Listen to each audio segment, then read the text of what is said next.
一直以为结婚是一件很幸福的事，可是我没有想到，和他结婚后，我竟然成了他的保姆。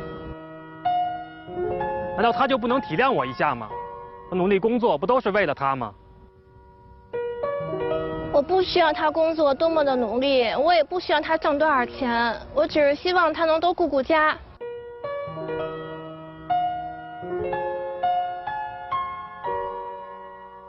这大概是情感问题当中的一个老话题，很多恋人都是好的时候跟蜜一样，不好的时候就常问你怎么又变了呢？接下来我们用掌声请出这对夫妻，掌声有请。男嘉宾小于29岁，来自天津，是一名职员；女嘉宾小徐27岁，同样来自天津，也是一名职员。来，有请两位，有请。欢迎两位啊！结婚多久啊？结婚有半年多吧。谈恋爱有多久啊？谈恋爱是3年多。那3年谈恋爱的时候，他对你怎么样？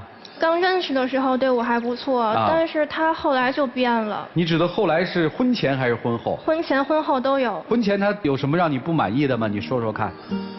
就刚开始的时候，我觉得他外形还不错，也特别的照顾我。这个没什么嘛，谁不喜欢美丽的事物呢啊？帅啊！但是交往时间一长了吧，他什么事儿都不依着我。平常出去我喜欢的东西，他都不花钱给我买，还说我是乱花钱。对呀，那些东西化妆品你家里都有，你都没有用完，你就去商场买去，你不等于浪费钱吗？那怎么叫浪费钱呀？那衣服穿在我身上，化妆品用在我脸上，那叫乱花钱吗？我觉得那些东西没有必要买，该买的买，不该买的不要买。最起码你过日子嘛，你不像以前你单身生活，你过日子就得节俭，你不能乱花钱啊。什么叫该买，什么叫不该买？他觉得有用的东西他就买，我觉得有用他就不给我买。我当时就以为他是会过日子嘛，我也就没多想。后来他就越来越过分，就是他心里根本就没有我。我心里当然有你啊，本来我就有自己的本职工作，我6日又去干一个婚礼主持的兼职，我做这一切不都是为了家，为了你吗？难道你就不能体谅我一下吗？我怎么不理解你了呀？结婚后他说他想干婚礼主持人这个兼职，我当时我也同意了，他也把钱挣回来了，可他挣的钱就没给我花过1分。重点是没给你花啊，那钱呢？过情人节的时候，他连一束鲜花他都没给我买过。他的钱我见不到，他现在连他那个人我都见不到了。重点在于说，既没见到钱，还没见到人，对，他不如不要钱是吧？反正也没钱。为什么呀？那本来呢就平时上班就忙，朝9晚5的，6日也不在家休息，那当然陪你时间又少了。你又想又多赚钱，你又想多时间陪你，那不可能的事儿，鱼与熊掌不可能兼得呀。那结婚前我们说好了说是家务平分，可是从结婚到现在，你给我做过1顿饭吗？你干过1次家务吗？你干一些家务又怎么了？我在外边拼死拼活，不也都是为了你吗？就有1次他回家比较早。我那天我是发着烧硬强把饭做完的。吃完饭以后，我就希望他能帮我刷个碗。可是我怎么叫都叫不动，他就坐在沙发上玩他的手机。我不是玩手机，那婚庆公司呢派单子，那都是抢单子。现在我不抢，我一会儿就抢不上单子了。再说你干家务，你什么时候你不能干？你偏那会儿关键的时候你干吗？你真是的。哎，我问一个问题啊，那天你知道你夫人发烧吗？不知道。他装不知道。不是我是真不知道。你跟他说了吗？我跟他说我不舒服，我头疼，他知道我不舒服。那还让他给你做饭？后来发生了什么？我后来就特别生气，我就把他的手机给抢了过来。他当时就跑到厨房，就把我放在池子里面，晚上全都给我摔碎，他还骂我无理取闹。为啥？因为那天确实是干活工作也不是特别顺利，总心里边不痛快。回家之后吧，他一点安慰也没有我，但是让我干这干那，我心里一烦，就把碗给摔了。哎，你不是挺会过的吗？你摔碗不是钱吗？不是摔完碗之后就不用刷碗了呀。哎呀，这是个好主意，以后咱们吃完饭就把碗都摔了，2天买新的是吧？好吧，接着我们往下听啊。还怎么样对你？他也知道我结婚前是什么样，我是父母也是宠爱的小公主嘛。可是嫁给他以后，我为他改变了特别多。我什么东西我都是试着去学去做，其实都是为了他，但他就特别的不理解我。就有一次我单位就是聚会嘛，我没按时给他做饭，我回到家他就骂我。不是骂他，我是担心他。他7点多他说跟同事单位聚餐，就想等他一块儿回家一起吃饭。8点多、9点多、10点多你还不回家，我给你打了好几个电话，你一个电话也不接，多么担心你啊！你就不会提前给我打个电话吗？那饭馆那么乱，我也不知道你给我打电话呀。再说，他根本就不是担心我，他就是等我那口饭，他就是把我当成他的保姆。最后气得我连饭我也没吃。做了吗？没做。没做，您吃什么呀？等他回来想一块儿吃点别的呗，就早的话。就外卖了是吧？对对。哦，原来如此。他骂完我以后，我就特别委屈，然后我就跑到厨房。我当时我还给他发了个短信，我问他你饿吗？我本心还是想给他做饭的，但他都没给我回短信，他穿了衣服就走了，摔门就走了。你都吃完饭吃饱喝足，你还不允许我外边吃口饭去吗？我饿肚子了。那你也没告诉你吃饭去，你走了2个多小时你都没回来，那我也担心你啊。10点多那饭店都关门了，我走了好几里路吃这顿饭。就因为这件事情，我现在都不敢跟朋友他们去聚餐。哎呦，这个委屈是吧？啊，行，今天为什么来？就这点碎事儿是吗？不是，我就觉得他工作特别的忙，我不知道到底是我重要还是工作重要。哦，谁重要啊？当然他重要了，但是为了生活，你也不是没有办法嘛。现在，女生现在自己的工作忙吗？他那阵儿是让我把工作给辞了，然后我就给辞工作了。啊？我当时没想那么多，因为他平常他总是说我干什么事儿都干不好，说我没用。他说你就把工作辞了吧。我当时我就给辞了那份工作。对。那你干嘛呀？我现在就是在家给他做家务，晚上给他做饭。这心里面更难受了是吧？对，他就更把我当成他的保姆了。可以啊，不是，我主要是他就这个人吧，就是平时太单纯善良了在单位总是受欺负。我说了很多方法吧，他一点也不接受。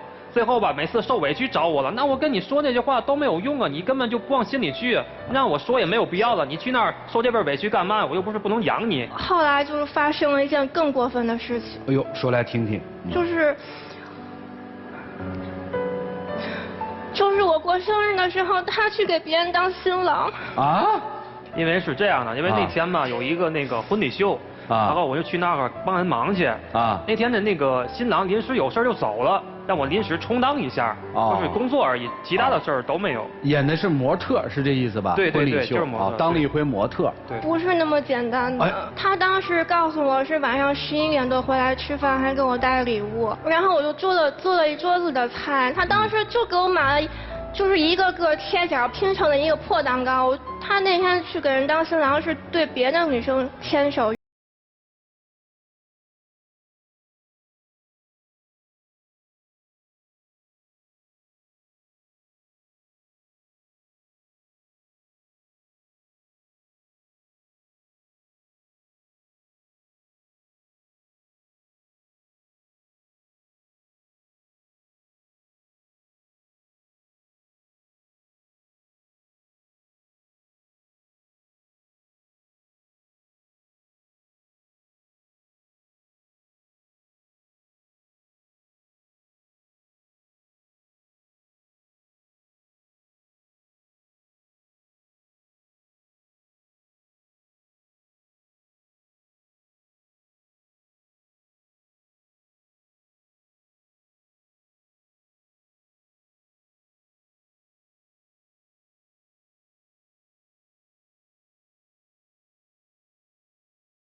所以说你就没有意识到人家的价值嘛？除了这个还有其他的吧，对不对？没法跟你算了这账，就是修理是吧？这修理不好怎么办呀？是退货呀还是怎么着啊？修理不好，那我就不要它了。好吧，你们好好给修理一下吧。一起进入丘比特问卷。这个小伙子呢，典型的，我个人觉得就是一种功能性的结婚。你是寻找一个老婆，至于老婆是谁，有的时候不太重要。虽然可能在表面上我们会否认，但其实在内心中我们就找一个听话的、会照顾我的，别让我担心，家外一把手，我父母那块都能照顾得非常好。这就是一种功能性的一种需求。当你拥有这种功能性的需求而找到这样人的时候，就有一点，就是你永远会忽略他的感情需要。就我想问你啊，你嫁给他是想充当他生活中什么角色？一个好老婆。那在刚才你跟他交流的时候，字眼当中出现的最多的是保姆。你觉得是他让你成为的保姆，还是你自己要扮演这个角色呢？我觉得应该是他让我变成的保姆，因为他工作特别的忙。他如果让你变成保姆，你就去做这个保姆吗？正是他看到你有做保姆的潜质，他才会让你去做保姆。如果你是一个非常强悍的女人，你的事业足够好，他就不是一个大男子主义，他很有可能就会依偎在你身边，做一个小鸟依人的小丈夫。当女人不自立不自强的时候，你的生活就没有发言权。如果你有自己的工资，有自己的工作，那么他不给你买东西，你可以去买，甚至你还可以给他去买。你的心态和现在完全是不同。所以我一定要建立女性在现在的婚姻当中保持的是一种独立性。你的自身如果强起来了，很多问题其实都可以化解，也可以改变你的婚姻，他对你的态度也会有所改变。男孩子呢，我就希望你能鼓励他，给他更多的安慰，让他成熟起来，让他成长起来，让他拥有自己的生活，这样也会减轻你的负担，你们之间夫妻的这种沟通也会变得非常的良性。你刚才说你希望做他一个好老婆，好老婆。告诉我，在他看来什么是好老婆？他回到家觉得有一口热乎的饭，脏衣服觉得有人给洗，做不到这些他就认为我不合格。那在你觉得呢？做到这些就是他的好老婆了吗？也不见得，我也是想你还要做到什么能成为他的好老婆？你觉得？我希望我能帮得上他，我不想让他觉得我没用。这其实是你心里觉得最不安全的话了。你现在觉得除了做他的保姆，你一无是处。你刚才最后你最觉得严重的那件事情，就是说他在一个婚礼秀上充当别人的新郎，给别人去戴戒指，说我爱你，那是你觉得最不能容忍的，对吧？对。恰恰在我们看来，那其实是最不重要的一件事情，因为那仅仅是一个秀而已，那仅仅是他的工作而已，而恰恰你一步一步忍让的，试图做他的好老婆的那些事儿，才是最最严重的。你在工作上需要他的帮助的时候，他没有给你，反而给你的是一种什么呢？看不起，对不对？对。你干脆你干不了工作，你就在家伺候我吧。你生着病还要给他做饭，居然他还在刷单，真是在刷单吗？只是在表述一种你根本就不重要，你只配做我的保姆。这些一步一步你丧失的就是最最关键的，你忽略，你居然还认为那件事情是最关键的。把自己的自尊找回来，你是一个独立的人，能够让这个男人对你好的唯一的条件就是让他看得起你，让他心里有你，让他觉得如果你一旦离开他，你能过得更好，他一旦失去你，他会过得更糟。他应该还是很关心你的，但是他太过于自私了，而且还矫情。对付这种自私矫情的人啊，就是不搭理他，就是让自己过得更好。哎，就是不帮你，你有什么呀？不要他的钱，要自己挣钱，好吗？好。做到这一点，问题就解决了，不需要我们来修理他，你自己修理他去，就这样。好，谢谢徐总。保姆比你幸福。首先，保姆有工资，你有吗？其次，保姆身体不舒服可以请假，你可以吗？再次保姆做错了事儿，雇主不一定会当着所有人面来批评他，可你呢？最后保姆说不干可以走，你能走吗？保姆是有尊严的，他与雇主之间是平等的关系，他受到尊重，他是雇佣与被雇佣的关系，而你不是。如果说一纸婚姻是为了让你找到幸福，那么婚姻实现了它本身的价值。但你的一纸婚姻不是追求幸福，是把自己卖给了这个男人。所以你想想，你值得吗？再说到这个男人，如果说一个在外面混得还算不错、有点本事的男人，在家里耍点大男子主义，我们多半还是可以理解的。但是一个本来就无能的男人，偏偏要在家里刷存在感，那就多少有点欺软怕硬的。况且我要解释一下什么叫大男子主义。真正的大男子主义是否认女人的能力，觉得女人不行，什么都要靠着男人。但是之所以有这样的思想，随之而来的行动就是男人会亲力亲为的去做。但是有些男人不一样，他就不叫大男子主义，他们是在外面本身自己不行，回来还要骂老婆不行，这不是大男子主义。另外，多多少少在外面混得不错的男人，或者说有一定本领的男人，情商是比较高的，所以也是他取得成绩的唯一原因。但是那些没有本事的男人，本身混得不行，却还要不尊重妻子，这也多多少少是他们无能不成功的原因，因为本身不懂得尊重。其次再说一点，男人多多少少都有一些任性和大男子主义的时候，但问题是有些男人会自信，他不会。比如说在你洗碗的时候，你说你不舒服让他去洗碗，他说他在刷单，他情急之下把碗都刷了。把碗都摔了我也可以理解，可能在情急之下一时半会儿头脑热了。但是如果真爱你的男人在摔了碗之后，在晚上平静下来之后，会觉得有点过分。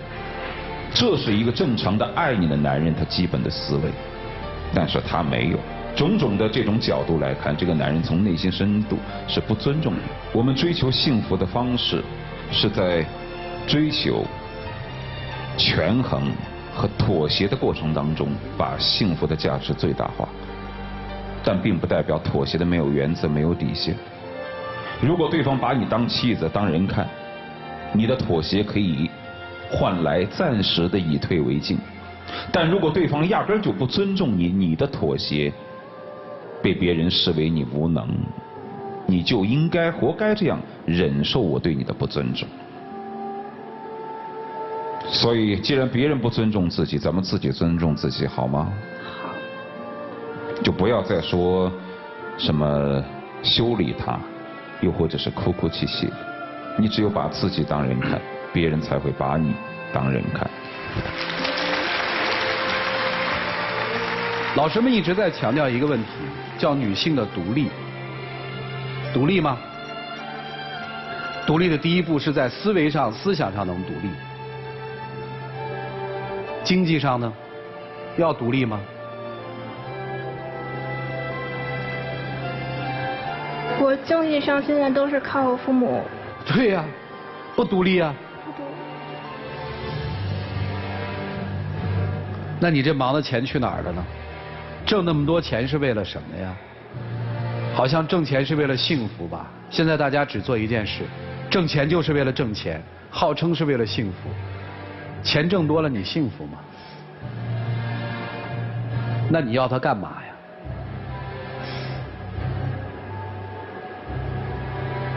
时间留给你们自己，一起进入黄金60秒。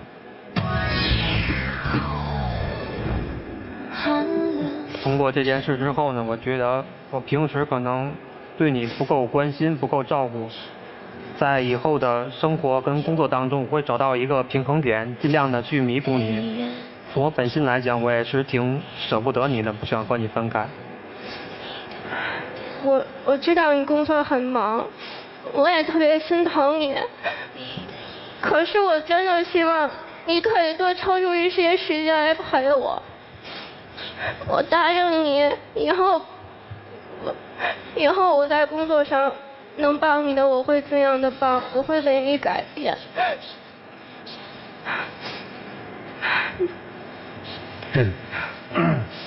再让我考虑一下，我希望你也可以为我改变。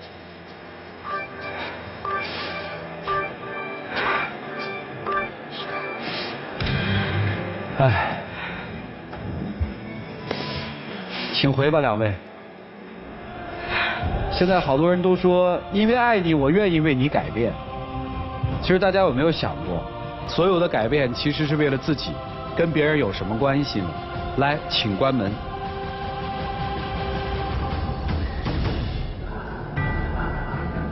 欢迎大家登录优酷、土豆、腾讯视频、搜狐视频、乐视网、PPTV、聚力、爱奇艺收看我们节目的完整内容。接下来我们看他们自己的选择。请。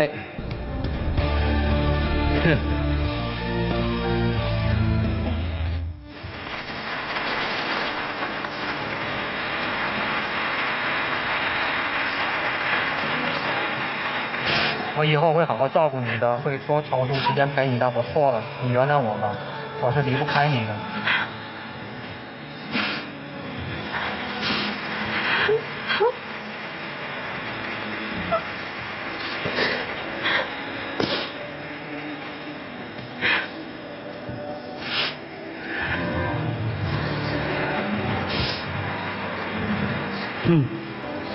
回来吧，站这儿吧。从今天开始，回家做饭，能做吗？能做。工资卡全交，能交吗？能交。真的？真的。真的吗？真的。哎呦，哎呦。那回家你就给我吧。来，有请我们的小花童，有请。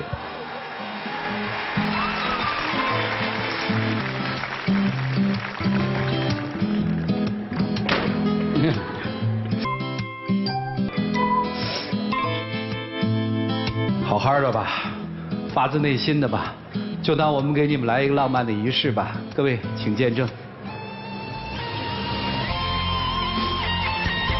对不起，我错了，老婆，你原谅我吧，我以后不这样。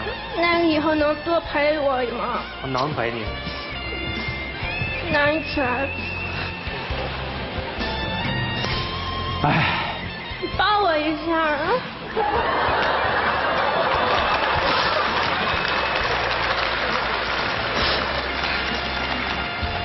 姑娘，把这送给你吧，要保湿，衣被湿，我觉得这挺好，就是女人对自己好点吧。